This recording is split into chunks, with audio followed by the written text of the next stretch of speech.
هیاما 2 سالانه رژا باران بارین و بفره هند کم بویا کو کارتی کرنه که هری مزن لکرته کشتو کاله هاتیه کرن. رژاوه برف کم بونه چه هجماره که کانیان برفشک بونه چن.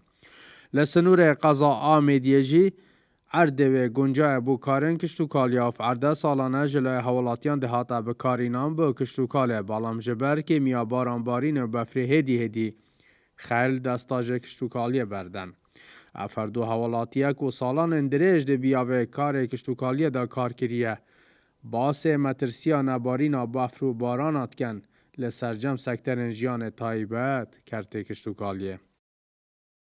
عارت نهتا اوفدونو بورون نهن ده داخل شوشين بيت خورن نو بيتن فهو قالك تأثيرات رجع عم نزونين که شوانو که هر که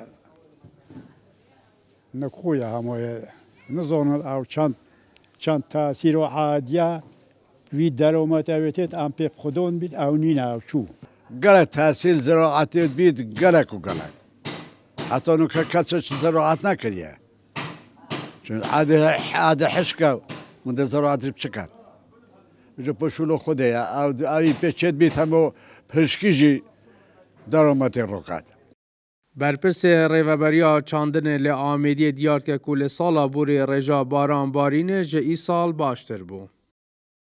افسال تاویدمی 54 میلیون بارینه و پار سال و 12 میلیون بارینه. وکی یا پیتوی رجا سنور منطقه چای بهت بارین 700 حتی 800 میلیمه. و نباران و بفره به گمان کارتی کرنه که گشتی های سر همی کرده و یک شوا کرده کرده چاندنه.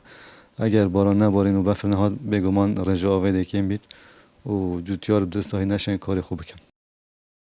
هرچه برکه میا آوه بر همه جوتیاران تایبه برنج و گنم زور کم بویا و هجماره که زویم برنج لسنور قضا آمیدیه جناف جوبون و اگر کشو هوا و نبارین و بفر بارین بوشی وی بمینید دی کرت کشتوکالی برف نمانه چید لسنور قضا آمیدیه.